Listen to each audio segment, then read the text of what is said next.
The metallic tang of blood hit Look the at me. air like a slap. This is gonna be okay. Mixing with the acrid smoke from promise the I'll fix overturned this. trash came where the fight had spilled into the alley. Alex Harlan's heart hammered against his ribs as he knelt beside the crumpled figure on the rain-slicked pavement. His tailored suit jacket already torn at the sleeve from wrestling the attacker off. "Stay with me," he whispered, pressing his palm to the young man's gushing temple. But the sirens wailed closer, and in that split second, the world blurred into blue lights and rough hands yanking him away. Hands that belonged to cops who saw only a soft intruder in their chaos, not the hero who just saved a life. They drag him into the precinct like a trophy.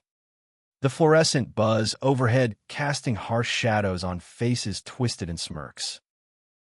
"What the hell were you thinking, Princess?" Officer Ramirez barked, shoving Alex toward the booking bench, his buddies chuckling like hyenas at a fresh kill. At 32, Alex had faced worse. Courtrooms full of sneers from prosecutors who painted him as the bleeding heart, queer defending deviants. But this felt raw. The cuffs biting into his wrists, a cruel echo of every time he'd been told his empathy was weakness. He straightened his tie with his free hand, meeting their eyes not with fire, but with that quiet steel that had won him cases and lovers alike.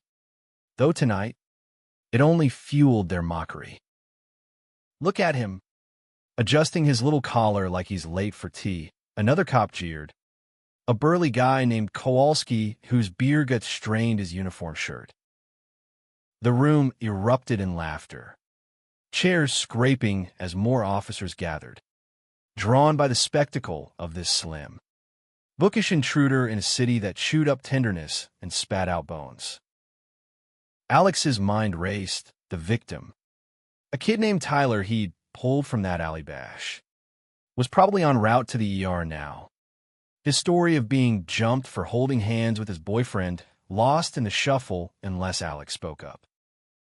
But before he could, the door to the bullpen slammed open, and Captain Elias Grant stormed in, his broad frame filling the threshold like a thunderhead, graying temples slick with sweat from whatever call had pulled him from his desk.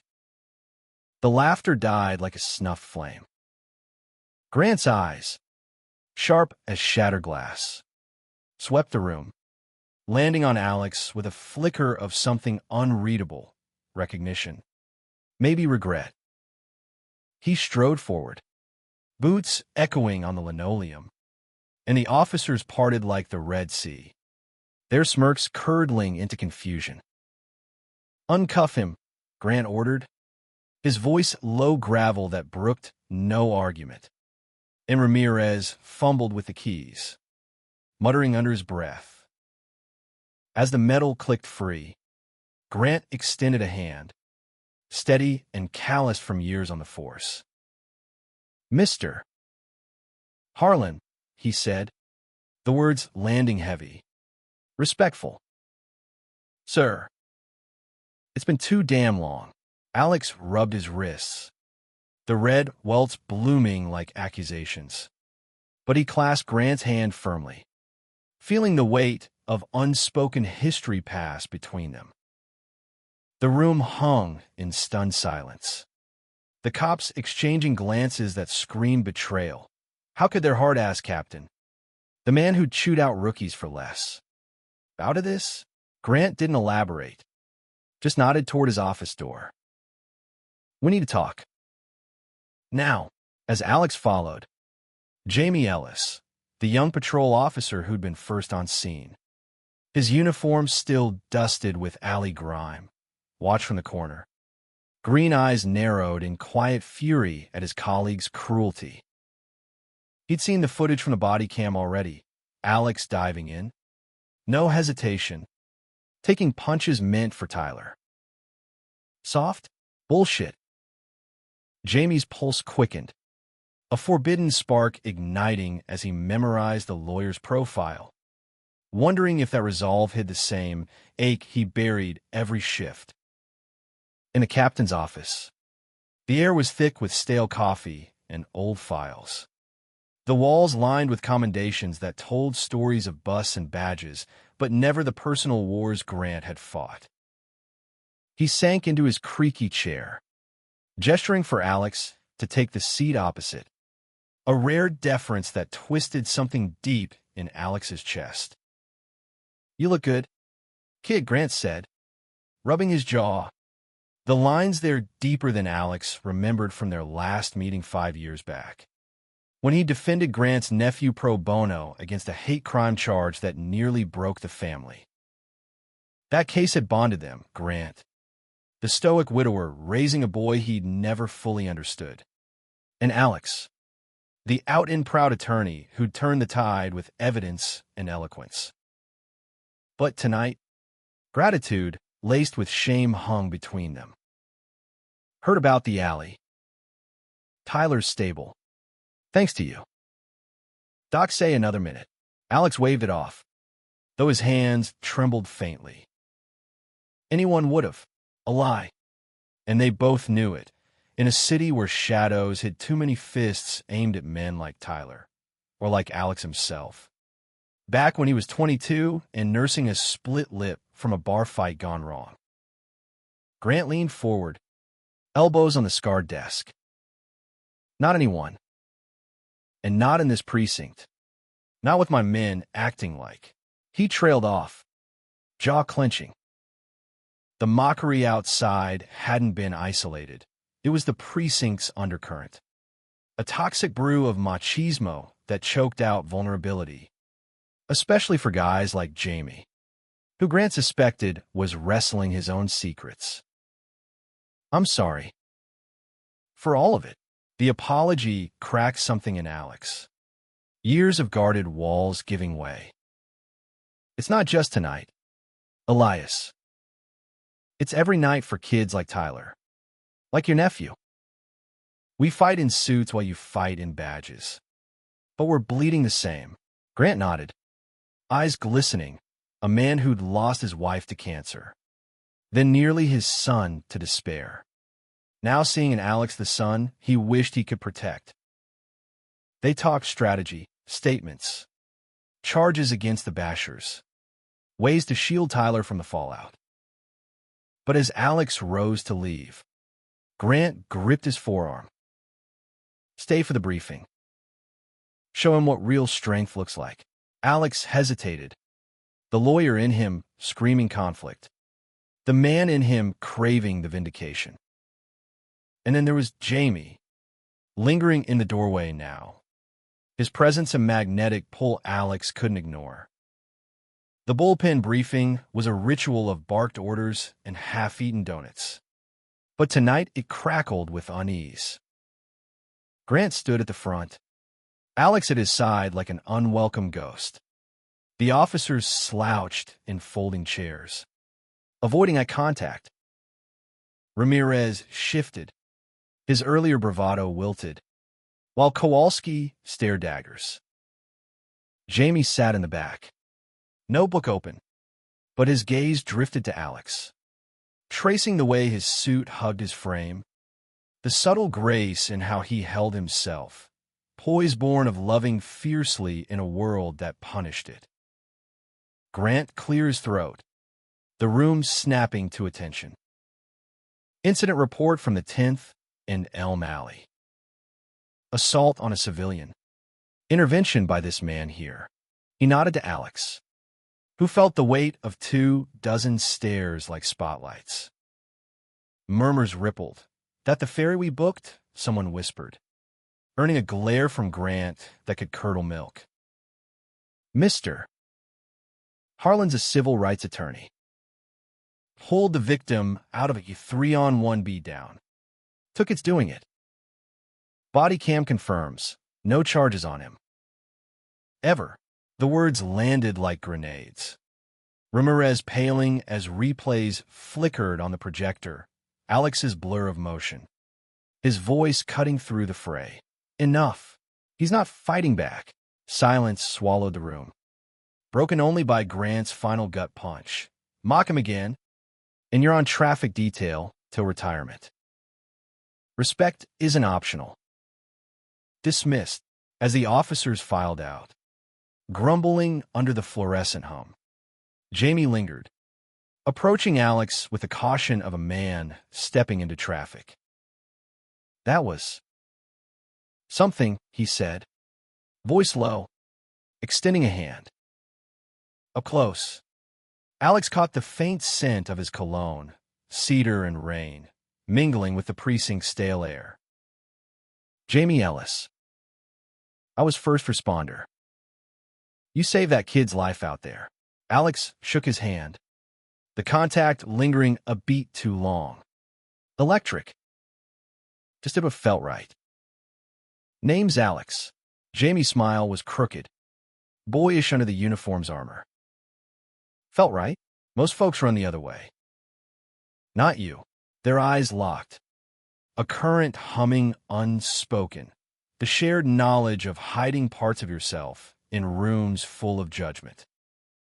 Over the next hour, as Alex waited for his statement to process, Jamie became his unwitting guide through the precinct's labyrinth, the coffee machine that spat sludge, the break room with its faded pride flag poster peeling at the edges, a quiet rebellion Grant had allowed after his nephew's case.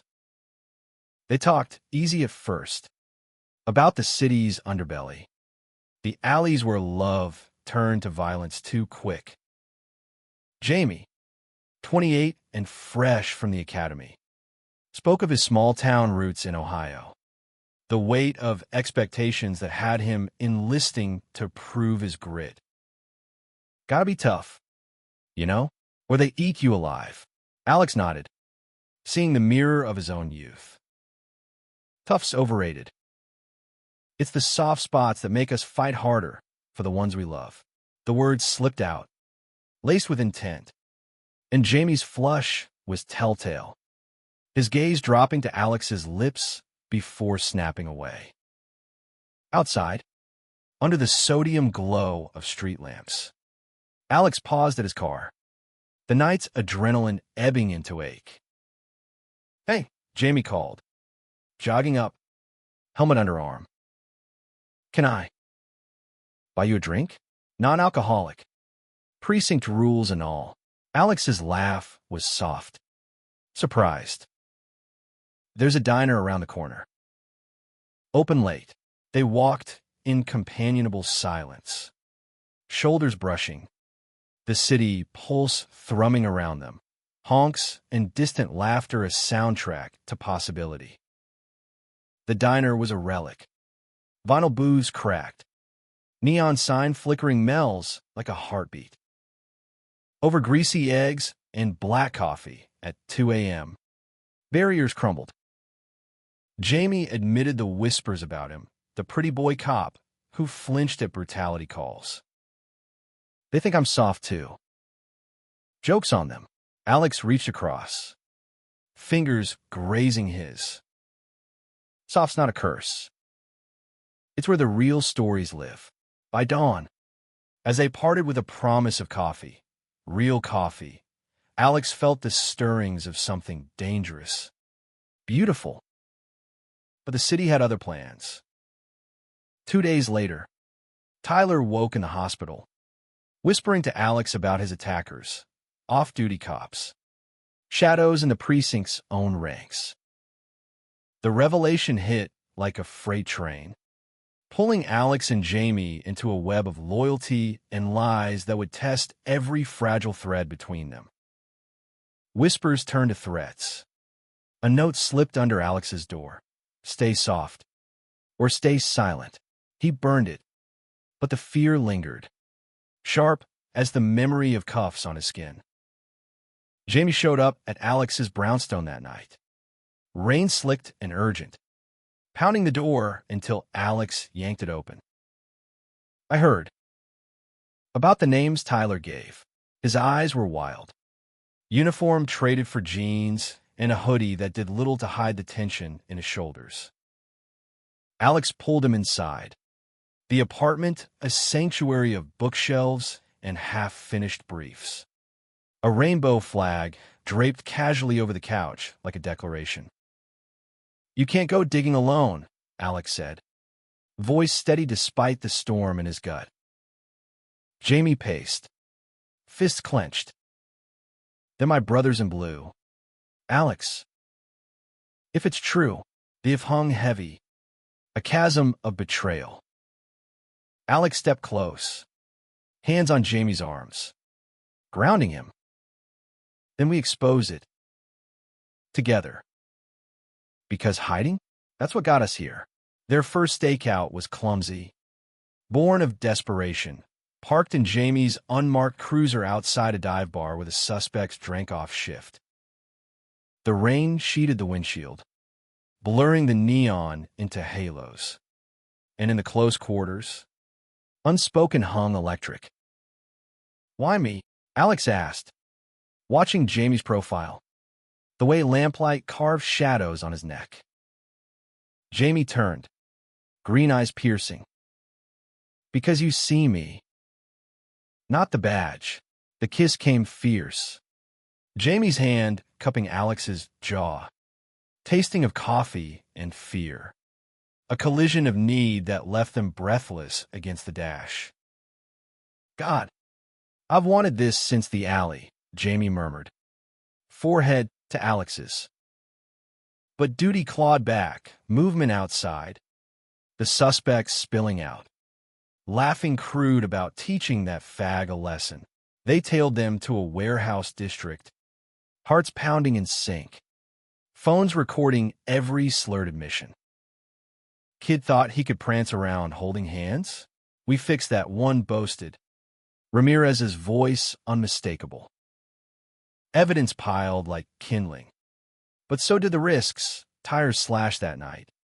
Jamie's locker ransacked by morning. Grant called them in, face ashen.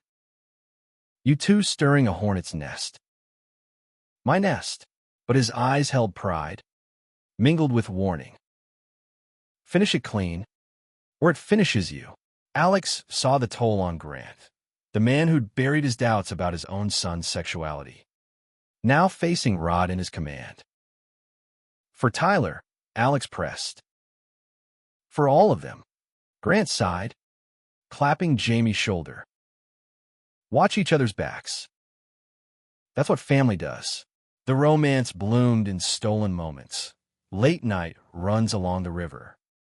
Jamie's laughter echoing as Alex teased his terrible taste in dive food. Quiet evenings in Alex's kitchen, where Jamie learned to chop onions without crying. Metaphor for the walls they dismantled. "I was scared," Jamie confessed one night, tangled in sheets. Alex's fingers tracing the scars on his knuckles from academy fights. Coming out in a precinct like this? Suicide. Alex kissed his temple. Voice a vow. "Not with me. We'll burn it down if we have to." But the tension coiled tighter. Anonymous calls to Alex's firm. Queer lawyer, sticking nose where it don't belong. Jamie pulled from shifts. Whispers of internal affairs, sniffing too close. Climax brewed in the precinct's underbelly. A charity gala Grant hosted to polish the department's image. Black ties and badges mingling under chandeliers. Tyler there as guest of honor. Fragile but fierce. Alex arrived in a charcoal suit that hugged his frame. Jamie at his side in dress blues. Their hands brushing under the table, a secret rebellion. But midway through speeches, Ramirez cornered them in the coat room. Breath sour with whiskey. "Think you're heroes? Harlan's just a cock tease playing cop." His fist swung, but Jamie blocked it. The scuffle spilling into the hall, suits scattering, gasps rippling. Grant burst in, wrenching Ramirez back, but not before blood flecked Alex's cuff from a glancing blow. The fallout was seismic. IA swarmed. Recordings leaked to the press. Headlines screaming badge of shame, cops in gay bashing scandal. Ramirez and his crew suspended. the precinct fracturing along lines of loyalty and light. Jamie faced the firestorm, outed by association. Colleagues who clapped his back now averting eyes. "Worth it?" he asked Alex one gray morning, staring at the river from their bench, bruises fading on his ribs. Alex threaded their fingers, the Hudson churning below like unresolved grief. "Every scar. Because you chose us over them." Jamie's head dropped to Alex's shoulder, a sob muffled in wool. "Love you. Didn't know I could." Grant's redemption came quiet. In his office with the door ajar, medals pinned for Alex and Jamie. Not for valor in streets, but in truth. "You reminded me what this badge stands for," he told them. Voice rough. "Protection. For everyone." Tyler, healed and outspoken, started a youth center with the settlement. His first event, a pride mixer where Alex and Jamie danced under string lights. Unashamed. The city, once a gauntlet, softened at edges, protests quieter, alleys lit brighter. Years later, on a crisp fall evening, Alex proposed by the river, ring simple silver engraved with soft and unbreakable. Jamie said yes with tears. The precinct in the distance, a silhouette of hard-won peace. They build a life, adoptions, advocacy. Grant as the gruff uncle at barbecues. In a world that mocked the tender, they forged iron from whispers, Mọi chuyện sẽ ổn proving thôi. love's quiet Tôi sẽ roar lo liệu mọi louder thứ. than any siren's wail.